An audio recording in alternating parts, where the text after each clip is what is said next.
welcome. I'm Angela Moonin, and we are here to talk about living well today. My very special guests joining me today are Mikyle and Crystal Jessen. Welcome to you both and happy holidays. Hello, happy holidays. It's good to be here.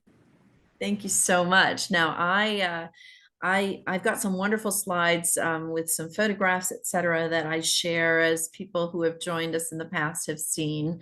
But I want to give some background as to how Mikyle and Crystal and I met and where they're at. They live in a beautiful city just about 3.5, 4 hours north of me called Charleston, South Carolina. And if any of you have ever been there, it's a magical city. And especially right this time of year, this is your first Christmas in the city, is that Charleston, right? it is, yeah. Yeah. So, and down at the Charleston Place, they just do such a magnificent job. We have down here near us in St. Augustine, the Nights of Lights, and they light up the city. So I think between the two of us, we've got the market cornered on beauty at the holiday time, because we're both pretty fortunate to live where we live. We'll talk a little bit about that move, because that was a big move for y'all. But Mikyle and Crystal and I met through a mutual dear friend, and his name is Joseph Land. And they have formed a company called JL Capital Group. And we're going to talk about how that came about and what's so exciting about where the company is at right now. It's pretty amazing. But first, what I think is really fabulous to have you both here is to have those two different points of view and perspective. We always talk about harmony and balance, both at home and at work and for life.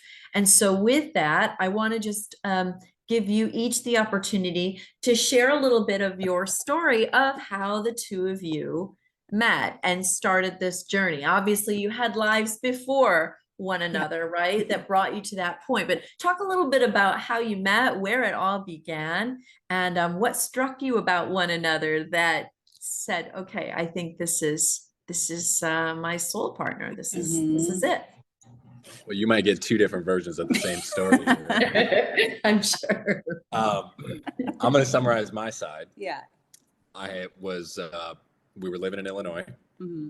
I had just bought a house.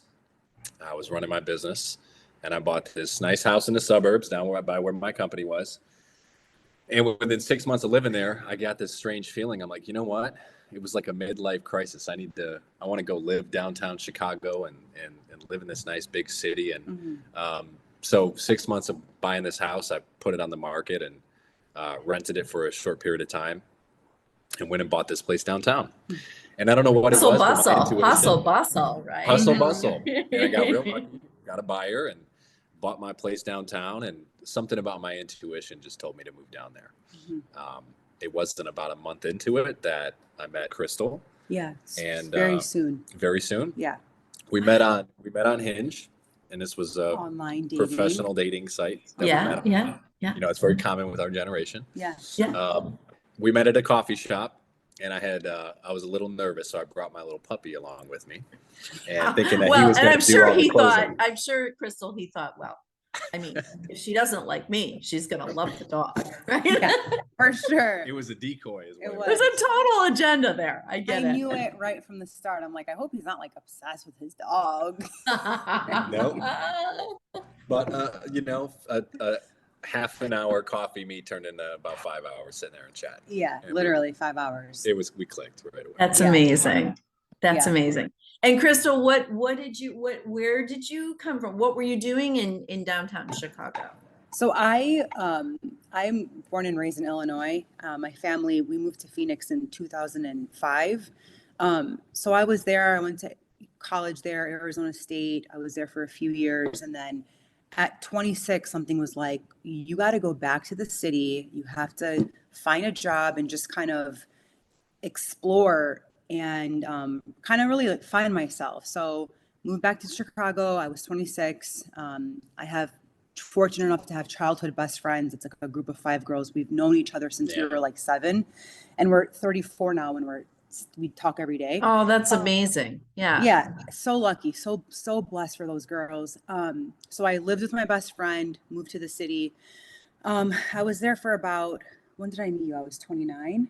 We were 29. Yeah, 29. So I was there for a few years working in for Heinz real estate. I worked in property management and a ton of buildings in the city. Awesome experience. And lo and behold, met him on Hinge. He lived not even a 10-minute walk from About a my block, 2 blocks away. It was we were in the same neighborhood, so we met, and we met for coffee. I suggested it, and something on his profile, I kind of looked through his pictures. I'm like, okay, I don't know, like I'm kind of picky, and he answered a question in a way where I'm like, it's like, what are you really good at? And he answered someone's intuition, and I'm like, okay. That kind of drove me all my life, is, you know, intuition and feeling that when I was young. Your gut feeling, yeah. Your gut Yes. feeling that always And spoke to me. trusting it. Yeah. Yeah. So I sat with him, and an hour, 2 hours, 3 hours, 4 hours, 5 hours later, we're still there and talking. And I'm like, okay, that was great. So it kind of started there. She liked me. Mhm. And the dog. And the dog. It was And a the cute dog. dog. Yeah. So that's how it all started. Yeah. And You how know. long did you court, if you will, before you popped the question, Mikyle? And tell us how you did it. What, 2.5 months? 3 No. months?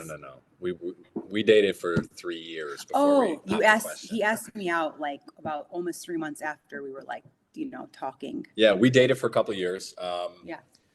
And then I remember I bought a ring. Yeah. And we went to Arizona. Road trip. Yeah. Mhm. Because you got to ask her parents first. You got to do the gentlemanly thing. Got to do the gentlemanly thing. Yeah. And so. Because you're very close with your family, right, Crystal? You're close with your family. She is. Very. Yeah. Oh, yeah. Yeah. So I go to ask her father, and they own a smoke shop in Arizona. It's real common with Middle Easterns. Yeah. Smoke shops and liquor stores. Right? Yeah. Yeah. So they own the smoke shop down there. And I go to ask her dad, and he's like, "What are you doing here?" And I said, "Well, hey, Tom, you know, it was kind of that weird. I didn't know how to start the conversation. You know, you do so many business meetings and presentations, and those are easy. But then you go to have this type of conversation, and I'm at a loss for words. And there's really no playbook. Like, There's no playbook. Right? You just got to trust your gut and just go forward. Just go. Just go. So I'm sitting down with her dad at his work, and I asked him the question, and I said, you know, I don't really know how to have or start this conversation, but I want to ask if it's okay if I marry your daughter. And he's like, yeah, it's cool with me, but you're asking the wrong person. You got to ask the mom. wife, my wife. It's her mother. Yeah. So I'm like, okay, well, I guess I got this one off my chest. We got to do this again. So we waited. Check. We got dad. We got dad in the back pocket. Now we got to go through. Yeah, we waited 3 hours for her to come to work. Yeah, and then and that was an interesting conversation. She totally loves us. And she was it went happy. Well. So, but leaving there, so Crystal didn't know about this just yet. She didn't know about the ring. We took a road trip. We took a road trip back from Phoenix to Chicago. We drove. We went to Montana first, Wyoming. We did a whole road trip. Oh, beautiful. Yeah. And he popped the question in Yellowstone National Park. So that was. Yeah. And that was the plan all along, Mikyle. So long as the parents said yes, that was the plan. Long as the parents said yes, that was the plan. But I didn't really know when I was going to do it. We ended up asking her on the way out of Yellowstone on the way back home. So. And it was perfect. It wasn't like the stuff and the roses. Like I'm simple. So we kind of pulled aside, and it was this beautiful view. And then he was so nervous, and then he just did it. And it was only us, no people, no, like, there was it was nobody just so around us, calm. And I'm like, yes, like it was totally my vibe. Yeah. It was perfect. Well, that's wonderful. We have some beautiful couple of wedding pictures to share too, to show those that want to see it. It was beautiful. Where did the wedding take place? In Arizona? Yeah, it took place down there because my family's all there. So all there, right? Okay. So let's fast forward in terms of your work in the world and how you work together. So Crystal, are you are you taking care of, you have a daughter, Alexandra, who's almost a year old. Yeah, I just heard And her. She woke up. She's like, okay, ah. yeah, I wondered. I heard, yeah, I saw. So, are you able to be with her all the time and stay home? Do you work some of the time? What's that arrangement for you? It's her and I together. 100%. Stay-at-home mom. It's what my mom raised 3 girls and then a boy. She's crying right now. So it's just I stay home with her and I love it and I prefer that. And I'm fortunate enough to do that because I know a lot of people aren't. So I'm very proud of it. It's great. Yeah. It's really good. And so, I mean, it's ideal, right? Because Yeah. that's one of the things we talk about, harmony in the home, and it's a challenge when the child is shuffled around, and it's necessary for some families, as you said, but it also is less rooted. It's just by nature, it's less rooted. So that's wonderful that you get to do that. And Mikyle, do you put in long hours? Like, how do you find the time? You're talk a little bit about where you're at right now. You've done some amazing things, raised over $1 billion in capital for the work that you've done in your past. And now you're launching this journey with JL Capital Group. Talk a little bit about the company, where you're at, and how you're in this big launch time that you're working with, how you're balancing that with making sure that you are 100% for your wife and daughter when you're with them. So you brought up a good word. You said the word balance. And I think that focus and balance are 2 very different definitions. And so I try to be as unbalanced as I can. When I'm working, let's be focused on that. But when I'm home, let's be 100% focused on that too. And I think that word balance is so common in society, but it's so misunderstood. And I think it actually probably takes us out of our genius zone. I spent about 12 years raising money for small businesses, helping people grow their companies, raising the money and then showing them how to manage it wisely and teaching them how to deploy it so they get results. And I had a staff of people, 15, 20 people and more than 400 different agents sending us business. And I did that for about 12 years. And so it's easy to kind of say yes to everything and just pass it down the line. And now with JL Capital, we're building something new. You really test your salt, and you got to be smart about how you manage your time, how you delegate, and the projects that you prioritize and that you work on. So I think we're really learning how to put what's most important first and get the work that we need to get done to move forward, done in segments, because you can sit there for 12 hours a day, but are you really getting stuff done? Yeah. So, and I think we're learning how to do that. Maybe we're maturing. As young adults. Well, right. And when you're learning through that learning process, and I'm going to share some of these slides now, through that learning process, it's also learning discernment around, as you said, what do I nurture and when? Because not everything requires 100% of your energy all of the time. So making those kind of conscious, very intentional choices in the moment of, how am I feeling? What's bringing me joy? What seems to be working? Where am I gaining momentum? What is kind of your guiding star on that? If it isn't balance, but more focus for you, how do you know, what's your barometer for how you know when you're on track and you are where you're supposed to be? That's a great. I think for me, and Crystal will say that this is true, it's about being consistent with things outside of work, so that work I can be most effective within my work. And that means, hydrating, sleep, right, and exercising. And those 4 areas, when we're consistent with that, we feel good about ourselves and we perform better. But if I'm not rested, or Crystal's not rested, or we're dehydrated, or we're tired from travel, it's hard to perform when you're not in a good mood. Yes. Now, this is a gentleman who in many ways you have modeled and emulated and brought your own recipe, of course, to this partnership. Talk a little bit about the influence of Joe and his beautiful wife, Jennifer, on your lives and in the work that you're doing in the world right now, Mikyle. Yeah. So Joseph means a lot to us. I met him when I was 22 years old, and I was a young guy just kind of starting in my businesses, and I met him, and it took me a little while. I bugged him quite a bit to finally give me the time of day. And he's like, all right, man, you're persistent, so why don't you come down to Charleston and meet with me? Yeah. And after that, we hit it off. I mean, he's like a father to me, Yeah. But he's also like a best friend at the same time. And we work really well together. So it's like he's the old wise guy, and I'm the young guy with the legs who can do all the running around.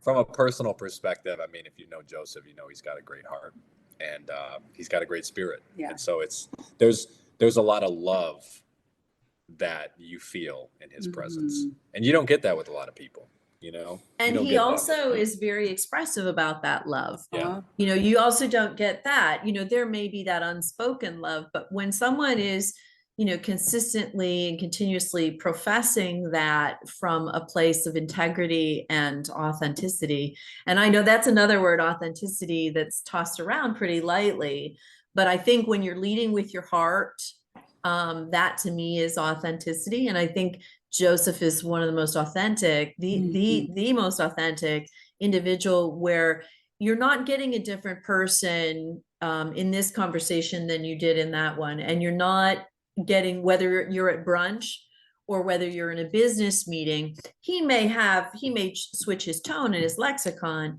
but he's still leading it very much from an authentic place within his heart and spirit. And when you have the opportunity to meet with him, what do you remember your impression of walking away all those many years ago, to what it was about Joseph that you knew this is like a divine connection here, that this is someone who's going to mean a great deal to my life? What were the attributes about him that you said, I'm on the right path with this person? So I remember the day I met him. I remember the first day I came down to Charleston. You know, again, and this is kind of like what Crystal talks about with intuition. And it's amazing when you ever find yourself saying, something told me to do this, or something told me to follow this. That's something is really God. You just don't know how to define it yet. Right. And I think God told me, you know, this is someone that, you know, you can follow and you can learn from. And I've always been a student. And when you get in the environment of a good teacher, you know, be a good student, learn everything that you can.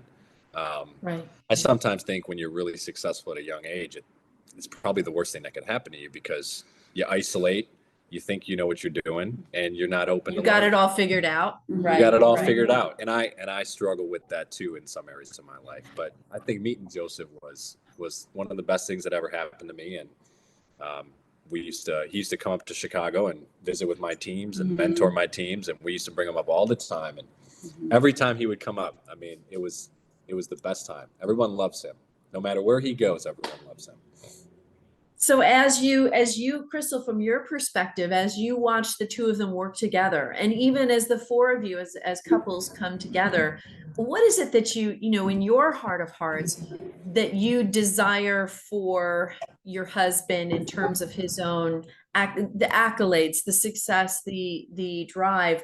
When you see all of that unfolding, there has to be a tremendous amount of pride, certainly. And I see that in many of your posts. So proud of you, so proud of you.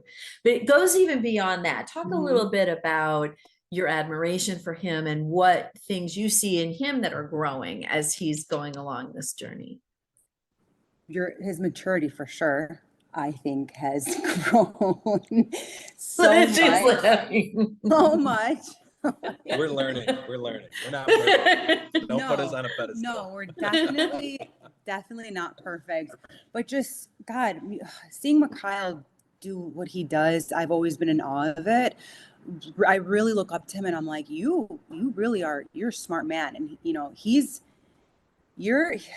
so, like, great, like you're so graceful with his responses. He's not full of it, like I know what I'm doing. He's very poised, and he works really, really, really hard. He really does. And he takes pride in it, and I see it all behind the scenes. So just watching him transition from Illinois, what he was doing, getting in a car, moving across the country to Charleston, and this door opening, this like light. And, Joe has been that light for him. I love Joseph. It's such a blessing. He is Mikyle's mentor, best friend, father figure. So just seeing their paths really come together work-wise, and kind of they're doing what they've always really wanted to do. It makes me so happy. I will get in a car. We will move to Charleston. We don't have to go to Phoenix. I don't need to be by my mom. Let's just do it, because I see him fulfilling his dream, and it makes me so happy. Like, it really does give me chills, and it makes me so happy seeing him do it. And I'm so proud. And Thank you for saying that. And it's like, I'm kind of watching the horse that he is, like, really, really thrive. Like, he's running. That hair is like, I think it's good to hear. It's really special, and I'm like witnessing it all behind the scenes. So I'm Well, very and it proud. is our work in the world, when you're certain and you are a student, it's the work in the world, you're doing good things, you're doing good work, and but to Mikyle's point, to have someone witness that, to affirm that, particularly someone that is the vitality in his life outside of himself, right? I mean, that's incredibly powerful. And so, and Mikyle, how about as you look at Crystal and see what her body has gone through with the birth of your daughter, the move away from her family, all of that. Talk about how you've seen her potentially bloom through all of this, because it may not necessarily be through a workplace that she is blooming, right? There's all these other platforms that she's on, that she's getting a chance to shine. Yeah, I think it's interesting. You make a lot of changes in a short period of time, and it can be, you can kind of feel homesick when you leave your home state. It feels like a vacation in the beginning, but after a while, reality sets in, and you're like, okay, it's just us. Yeah. And you really learn about what the foundation and substance of your relationship is, what's there and what might be lacking. And you know what? We're human. We struggle. We get into disagreements. But at the end of the day, I think we're both humble enough to want to work things out and through. I think through is a better word for it. Work things through. Yes. And this is. Yeah, go ahead. Yes, I was going to say, and that speaks a little bit to, I wanted to share this because I mentioned to you in prep prior to us recording that I was going through your social media and looking at photographs of you and your bride and your daughter and your work in the world.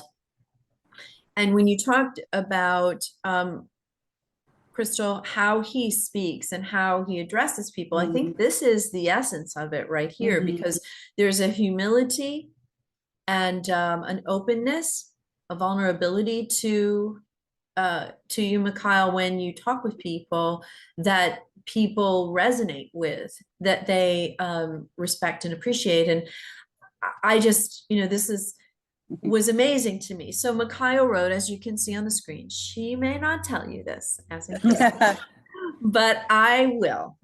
I wasn't ready for her when we met, not spiritually.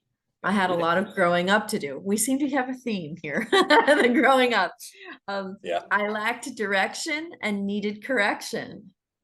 I had to earn the right to fill the shoes of a man worthy of her spirit. I mean, that's a beautiful line. Great things can take time, and here we are. Happy birthday to this beautiful, God-fearing, humble, faithful, loving woman I get to call my wife. I mean, when you read that, Crystal, you had to be like, my goodness, did I ever strike gold? Yeah. Yeah, right? She knows I'm good with my words, so she knows. You're a consummate salesperson. Yeah. That was heartfelt. That's kind of took my breath away a That's little good. bit. That's That was good. good. It was really good. Yeah. And I mean, and you can be good with words, and Mhm. we've met those folks who are great with words, right? But then the words are somewhat hollow and they Yeah. fall flat. Yeah. It's in the actions that seeing those words come to life, Mhm. you know, in the littlest of things, you know, Uh-huh. like Mikyle looking just now to say, you know, is Alexandra okay? What's right? Uh-huh. And being attentive to that. Talk about share with us, if you could, um, how you stay inspired, how you nurture your faith and trust in one another and in God, and where you get, I know, the rest and the hydration and those things for Mhm. the physicality of it all, but the spirituality and the emotional side of it. How do you nurture those aspects of your life together, and Mikyle, in the work that you do with clients? It's a good question. Mhm. I think through surrender. Mhm. Oh, I love that. Mhm. Oh, Mhm. I I think what love that. we're Yeah. learning right now is that it's very easy for me to go in this state of, I'm gonna make all of these things happen, and Mhm. we're gonna rebuild and build this big company and do all these things. We're gonna put our shoulders into it, right? We're Yeah. gonna we're gonna force it all to happen. Yeah. Yeah, yeah. And I think we realize that it's just a very unrealistic state to try to live in. Yeah. And it also is really driven by ego. Uh-huh. I was about to say ego. Because Keep we're the not ego in check. when you go into that state, you're not conscious of kind of like ourselves as human beings, where we are emotionally. Mhm. So I think for us, we're learning that no matter what challenge we face, if we surrender and we're humble and we work together, great things can happen. Mm. Stewards. And when we got good people around us, Mhm. When you got good people, you got Yeah. good people, because it's never a solo act, right? Never, ever a solo act. Mhm. And so it's interesting because I have a method that I work with called the harmony method, and the why of harmony is yield. And Yeah. I had to learn that yielding, that surrendering, what's so powerful about it is not just allowing God to do the work on your behalf. You know, you've got to show up, but then trust that you hand it over to Him. It's not even just about that. It's the power comes from when you are on your knees, you can stand up. And that is, you know, it's like the moment that comes after the surrender that's so powerful, because it's this, you create this, almost in a sense, you create this opening, this vacuum, and nature abhors a vacuum, wants to fill it with goodness, ideally, right? Success in whatever definition that is for someone, happiness, joy, ease. Mhm. But that when you feel, and this, because there are times we all feel defeated, when many people feel like if they just keep pulling on that rope, if they just keep in a tug of war, if they just keep pulling, eventually they'll overpower it. As opposed to if you drop the rope, Mhm. if you just drop it, Mhm. Yeah. there you are. Mhm. There you are. And you can move forward in a new level of power. That's been my experience. And this yield has really only come to me in the last, I had the why of harmony. I've been working on this for a while, and I had the why of harmony as you, meaning your story, you're the hero, it begins and ends with you. And while that's true, I went through a personal situation that's, and Joe Land has told me this, faith is never trusted Mhm. in times of good. Faith is only ever tested, right? It's never strengthened or tested in when there's all ease, when there are no challenges. It's in the challenges when it's tested and when it's strengthened. And so I only learned that. I had a situation, Joe mentored me through it. It was, wow, it was probably one of the most difficult challenges of my life, and happened in 2023. And I said, you know, I'm just going to drop this battle. I'm going to drop the fight. Because if I drop the rope, there is no fight. The fight's over. And it was amazing through that surrender, through that yielding process, that situation cleared itself up. Yep. Not, not without some, okay, we got to maneuver our way through this, not with some of that, but it wrapped itself up pretty expeditiously after that, after having gone on for like 9 or 10 months. I mean, and it was that realization. So I love that. That just like, I almost teared up when you said through surrender, because that's it. It's an incredible tool, process, really. Yeah. Right? Totally. And Mikyle's gone through that, the surrender process, and it all kind of picking your battles, Yeah. knowing when to walk away from things, because Right. your energy is better devoted to the next thing versus trying to fight for what you don't really want anyways. Yeah. And finding through each one, and this is, I think, for every aspect of our lives, do you find that as you go through another challenge, that deepening, like there's a deeper and deeper understanding, the layers of it, at each time you do it? And I asked a mentor of mine, I thought I figured this part out already. Like, why is this showing back up again in maybe different form? Why is this showing up again? And she said, because there's more to learn. There's more to learn. So when you look to the horizon, tell us you're in the process right now. It's a very exciting time for JL Capital. You are getting to mentor these small to medium-sized business owners and their teams, and talk a little bit about that and the impact that you foresee the JL Capital beyond the wallet. Because the money is certainly an aspect of it, but you're changing lives here. So let's talk about that horizon and the trajectory that you're on right now with JL Capital. Yeah, I think the economy has changed, and I think that's pretty obvious for most people. And I come from an era, and I'm young, but I started early. I come from that last recession. So I started my business in 2008, 9, and 10. Right, So right. When the time was most difficult for people. Yes. So I'm used to having to be scrappy, have to think creatively, have to do things that don't just come easy, but they require work. And I think if you built a business from 2014 to 2022, you didn't really understand that. You could run an ad, get a customer, make a sale. And so I think a lot of entrepreneurs are lost, or maybe just misguided now, trying to figure out what do they do next. And so Joseph and I are really taking our proven processes, what we know how to do, and we're teaching that holistically to businesses. And I think it's making all of the differences in the companies that we're working with. We have a fund, so we are actually buying companies, buying small businesses, and mentoring those. And I think that the joy really comes in the mentorship. It's like you're doing God's work without really saying it, because sometimes you can't. If you're a believer, we can have the conversation, but if you're not, it kind of needs to be masked in a different way. Yes, but they still feel it. They still feel it. They still feel the love and the encouragement, and that this is meant to be, but they can't. Yeah, they're just not. Their lexicon and is not in the same place. We'll go back to something is telling me this is the right thing. Yeah, it's my gut. Right. Yeah. Right. Yeah. So we're really excited. I think this is one of the greatest opportunities. There's a major wealth transfer going on right now with baby boomers finding or wanting to find a retirement setup to move on from their companies, to sell their companies. And so we have a great group of investors and our partners and service partners that we have, where we go in and we either turn a company around, we acquire it, we grow it, we sell it.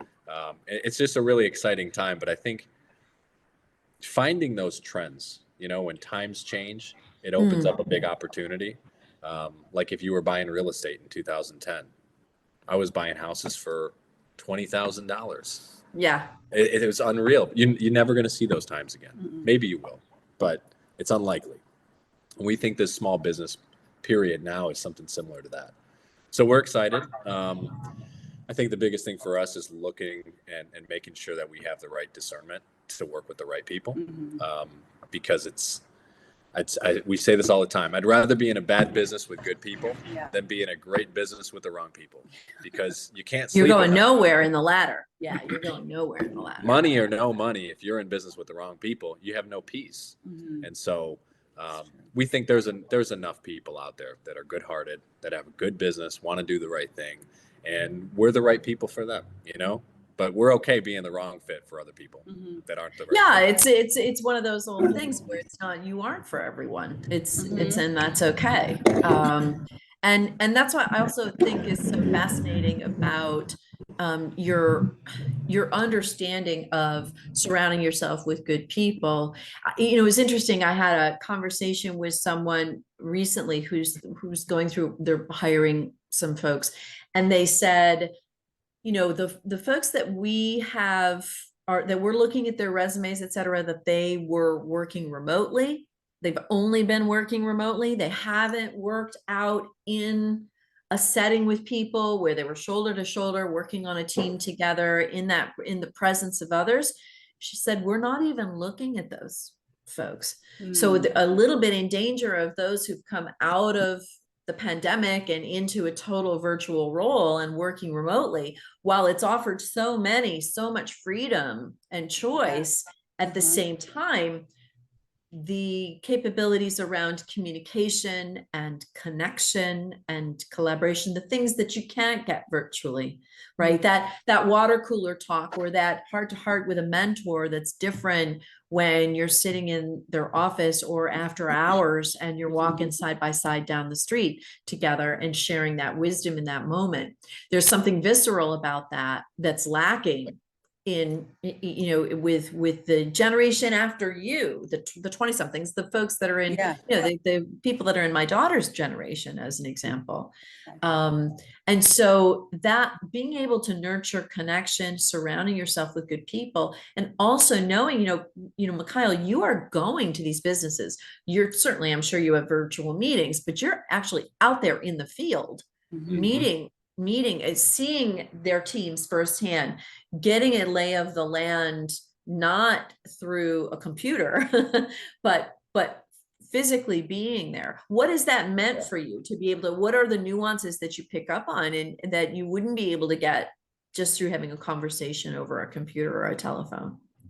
I think that comes down to the emotional intelligence. I think it's important you have your finger on the pulse. And in a business, it's kind of the culture of people. How do people feel about each other? How do we feel about what we're doing on a daily basis? How do we feel about what we're selling? And if you kind of, it comes more natural to me, and I don't know if it's just because I've done it for a long time. Sure. But the newer generation doesn't know how to pick up on that. They can't read your energy very well.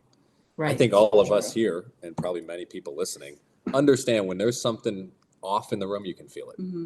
You can feel it when you walk in a room and there's just been a disagreement, or a lot of joy. Like there was just a lot of laughter and someone told a funny joke. You can feel it. It's palpable. Crystal, what's it been like having him travel and leave? And is it, I mean, I'm sure it's at times challenging, but I know you're excited for him nonetheless. Yeah, I think just being in Charleston, it's so pretty here. It makes it easier. If he's gone for a week, I mean, we're right next to the Arthur Ravenel Bridge, and I just put baby in the stroller and I'm out and I'm overlooking Charleston. So it's like, there's a lot to do. Yeah, when I'm feeling like, oh, you know, I miss my friends or something, I'm like, look where you're at. Like, look where you're at. So I'm like, wow, we are so blessed. I'm so blessed. We are so blessed. So just being in Charleston, it makes it easier when he's gone. So I would think, yeah. I mean, when we talk about environments and not that Chicago, I mean, Chicago's a great city, et cetera. Phoenix is a great city. But there's something extra special about Charleston. And it's like kind of this mix of, I would encourage everyone to go at some point in their life. It's this mix of very cosmopolitan and yet this intersection of Southern charm, right? And a youthfulness to the city too. Like there's the rootedness of it because it's such an old city and all the gorgeous architecture, but then you've got so much new and transient traffic coming through, folks moving to the area, that it's actually a young growing city. Yeah. And it's very You young. have the college here. Yeah. So a lot of kids for what, 8 months out of the year? Yeah. 9 months out of the year. Yeah. Because we moved when it was summertime. So there was no Okay, school. so it was quieter. It was Right. quiet. And then we saw all the Right. kids move in and we're like, oh, so Whoa. this is the transition. Oh, this is the tempo we're going to be having. Yeah. And then Yeah. yet you go out to the low country and some of the beautiful parks and beaches and things like that. And you can get away from, but you've got, there's a photograph on in your Instagram of you at the symphony. And so there's a tremendous, level of culture.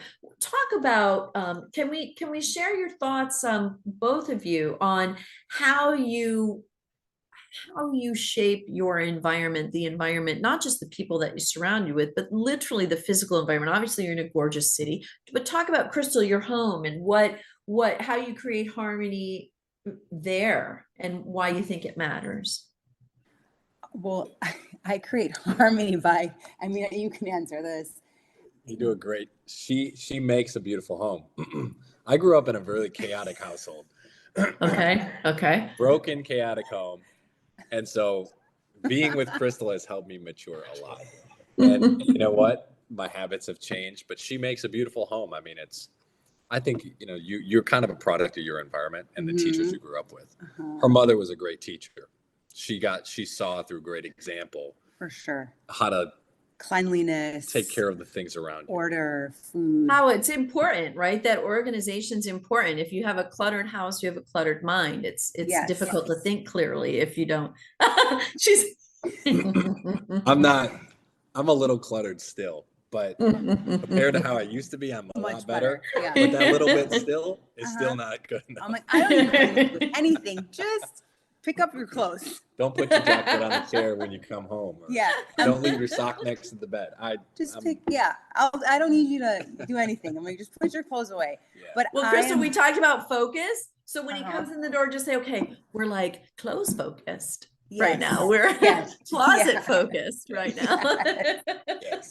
So I try to say it in a way where it's not bossy or coming off. It's like, this is my home, or, I just order, for me, even when I was younger, is cleanliness, is organization.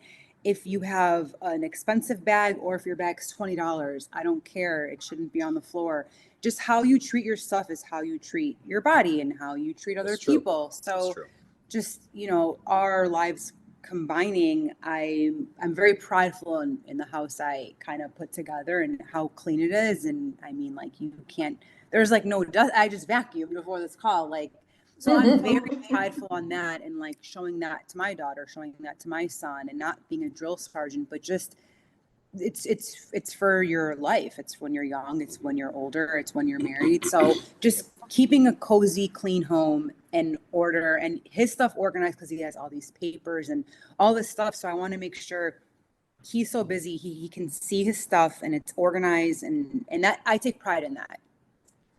Well, and there's just this feeling when things are in their place, they're in their place, and it's a feeling of breathing easier. I know for me, I'll go to my daughter's apartment in Washington, D.C. and just be like, and I can't help myself. I wouldn't say, I have some friends who are really, really particular about every little thing, and that works for them. I would not say I am at that level, but I definitely love things in their place. And if they're not, I kind of feel like I feel a little out of place. Or if my car, it's a methodology of just, okay, when I get out of the car, if there's stuff in the car, I'm taking it with me. I'm like, I'm keep a clean car, because it's important to me when I climb in my car for it to feel nice and spacious and in its place.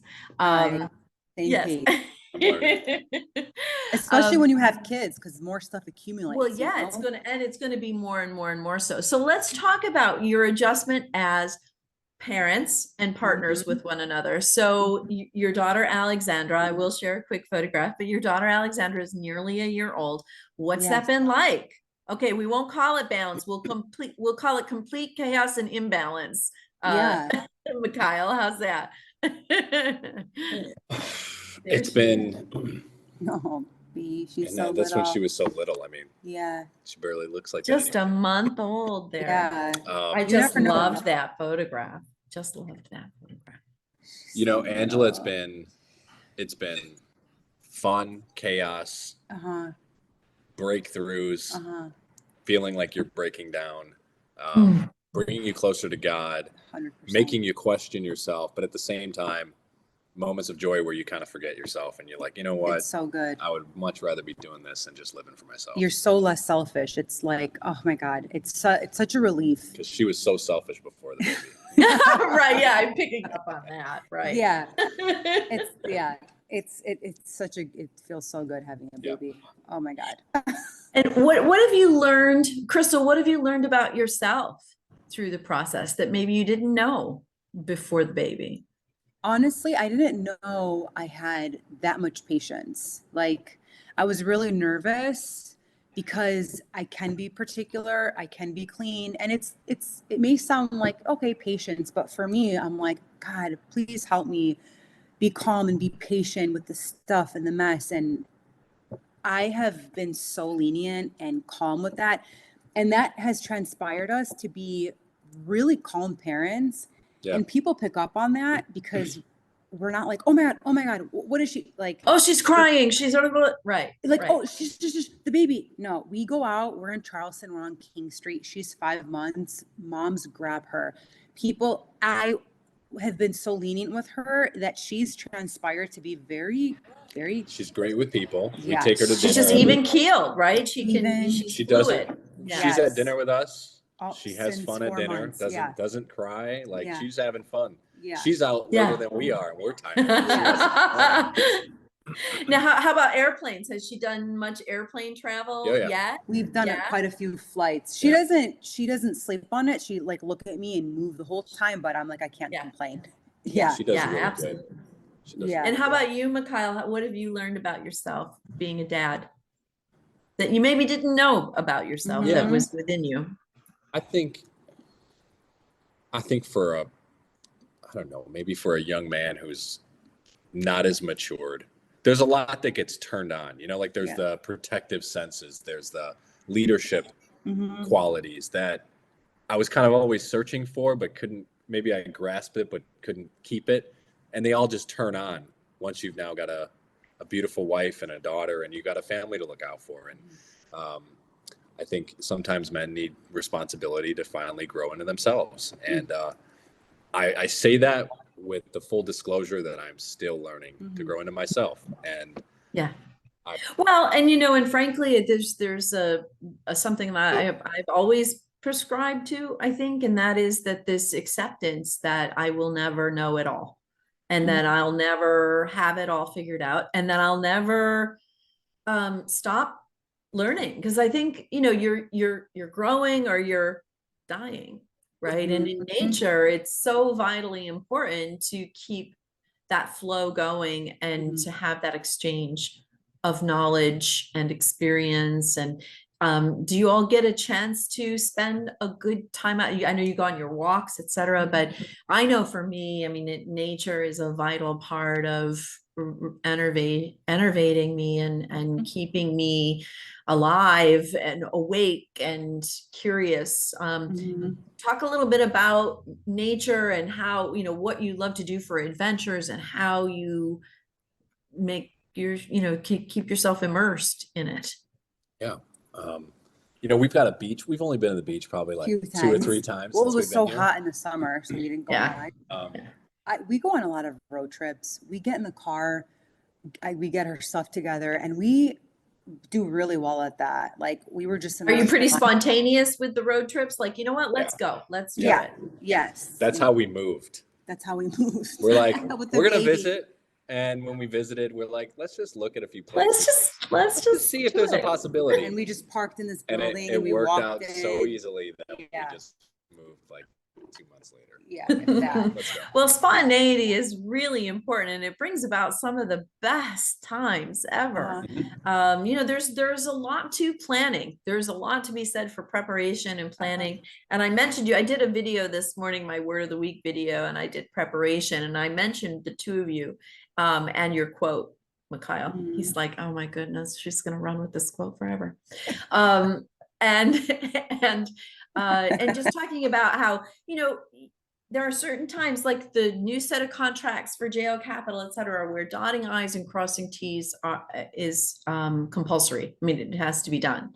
Yeah. But in life in general, like in the nuances and the road trips and the things like that, to dot every I and dot every T leaves the unexpected, it leaves out the unexpected delight. It leaves out the surprise that can take an experience or a memory to a whole new level. Favorite place in the world for each of you. So we're going to move into our rapid fire. What's your favorite place to visit, to be, that's outside of your home?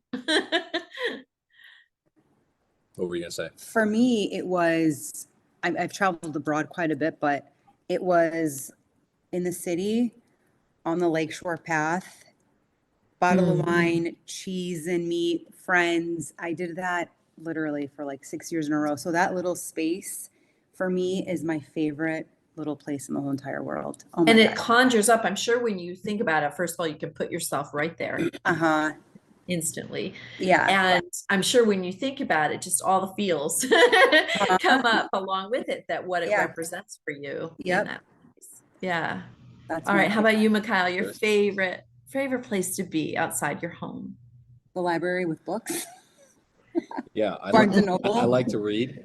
I could sit in a bookstore for 6-7 hours. I love and just it. Be in my Yeah, I could too. I could do that too. That's funny. That really, I'm like an extroverted introvert. Yeah, you are. I think that's no. I like going to Europe. We went to the south of France. Yeah.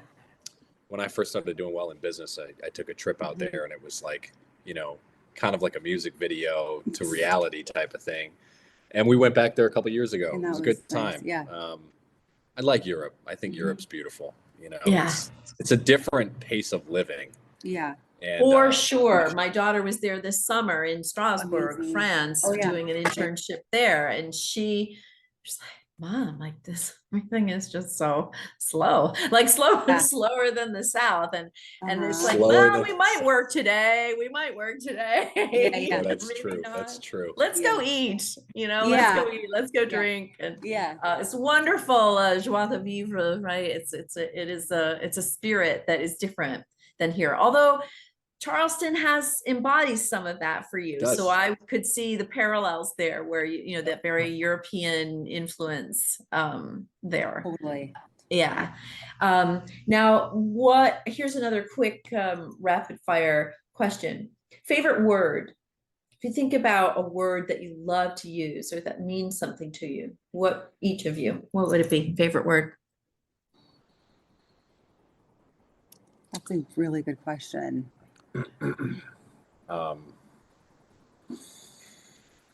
Okay, so I have a mentor teacher of mine, and it's 3 words. Okay, phrase. Yeah. It's called trust your instrument. And so he taught me how to present to large audiences, to groups, how to package my ideas. And he's like, at the end of the day, it's not about anything on the outside. It's about knowing within yourself that you're qualified to be here, and you got everything that you need, right? You have a voice, you have a heart, your material. Just trust your instrument and just go out there and make it. And a lot of times when you're doing something new, you're only seeing the first 2 steps in front of you. You can't. You're flying blind, man. I mean, you're flying blind, and so you got to trust that everything is going to work out the way it's supposed to. And we get scared, and we kind of grab onto you feel your insecurities. But you gotta go back to that a lot. Trust your instrument. One of the first kind of online workshops I ever did, 200 people showed up, and I was scared out of my mind. And I'm like, I just hope that I can finish this. And it was pretty terrible. My presentation didn't work. Things broke, but I finished. And I felt like Rocky Balboa, who just went, he just wanted to finish the fight. Just go the distance. Yeah. I just want to go the distance. Yeah. And so sometimes those universal statements are good to remember. Trust your instrument. Don't compare yourself to other people. Yeah. Everybody's struggling in their own way, in some form. Yeah. Yeah, And, everyone has their story, and it's I love the trust your instrument because I'm going to use that. play. I love Well, grace. I went to school for music. I'm a vocalist by trade. I mean, that's forever. I grew up on the stage, and so I remember I had a performance. I thought I was going to get sick. Like I never had stage fright ever in my life. Mm. I was in Europe. I had a performance. I was at the Notre Dame Cathedral, Nice. and I had this unbelievable solo. And you are in this hallowed hall. That's And I'm like, I'm going to forget the words. I'm not going to sound good. All of the, all the self-talk that and I thought, and my conductor's like, where are you going? I'm like, I'm going to be sick. I think we're going to be sick. It's like, Yeah. right off. And I'm like, breathe, give me water, whatever, come back. I don't know that I even really remember the first like couple of minutes. Mhm. But the overall experience to go through that at some point, it's surrender. It's all the things we've talked about. Yeah. It's putting, it's keeping your heart in the right place, trusting yourself, surrendering to the moment, surrendering to the process.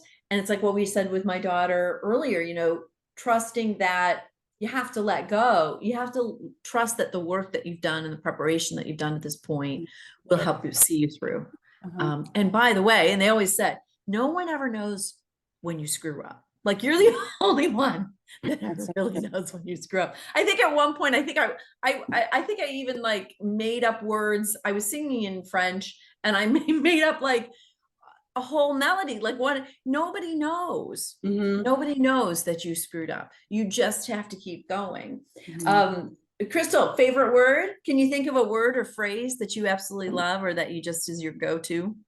Mine would be grace. Grace and favor is huge, especially when you feel like you're not deserving of it or you're feeling like you're being blessed. Just having that grace. Like moving to Charleston, I feel that so much. I feel that daily, and it's kind of like sometimes I feel like crying because it's like, Jesus, you're giving me so much grace. I feel it in my home. I feel it with my daughter. I feel it with my husband. So Things just work Yeah, out. and the cup spills over. The cup It spills spills- over because there's so much that in Yeah. that moment. I get it. yeah. it. So those would be Grace and favor. I love Mhm. it. What if I surveyed 100 people and said Mikyle Jessen is? What would you want them to say, Mikyle? That's a good question. I love this is our last question, and I'll ask it of each of you. Mikyle Jessen is.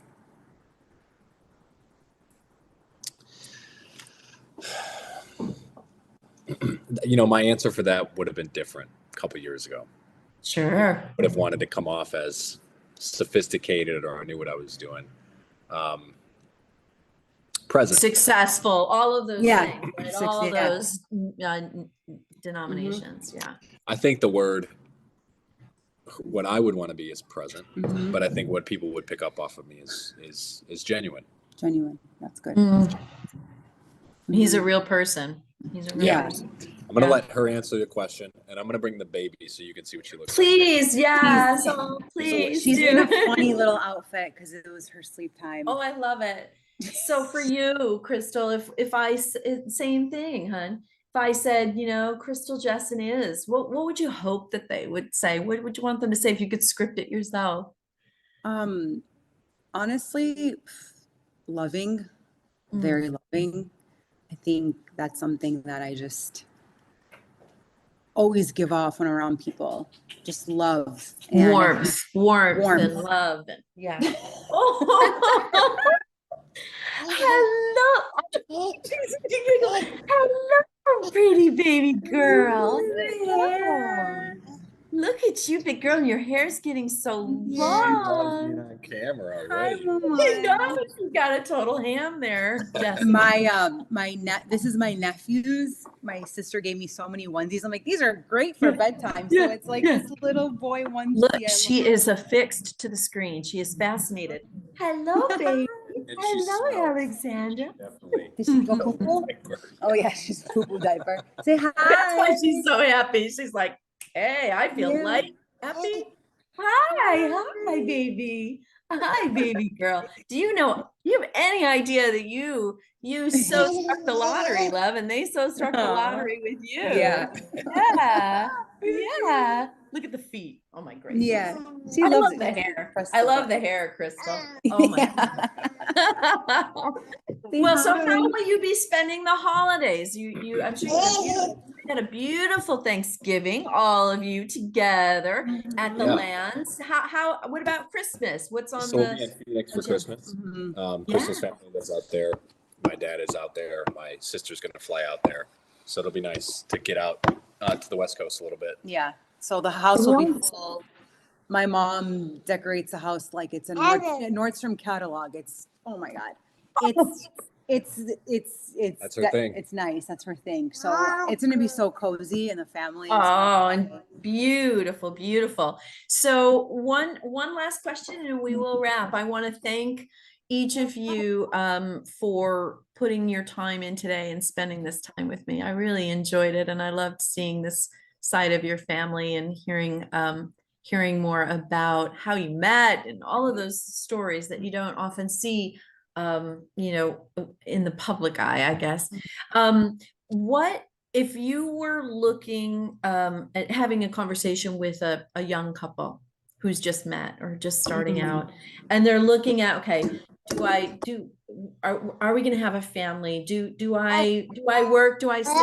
I know it's different for everyone. Yeah, what are some words of wisdom from where you are now, looking back to how far you've come as both individuals and as a couple? What would you say to those 20 something? What would you say to my daughter, who's coming out of grad school and in the world that we're in and the challenges that we face as a country and as a planet?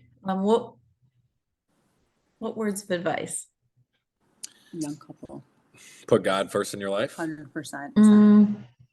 Yeah. Yes. And that pretty much takes care of a lot. We're still learning how to do that. I mean, daily we're human. learning. Yeah. So, but it gives us a great base to go back to when we feel like we've gotten off the path. Yeah, that's your compass. That's your compass. Yeah. Well, thank you, Alexandra. Let's see her face one more time. Bye. Bye, beauty. Merry Christmas. Merry Christmas. God bless you. Look at the teeth. She has a lot of teeth. Yeah. Yes, shine your light bright. To each of you, thank you Thanks, ever Angela. so much. Thank Much you love so to you. much, Angela. Happy holidays. You You as too. well. Bye-bye. Thank Thank you, John. Thank you, Pam. Bye-bye. Bye.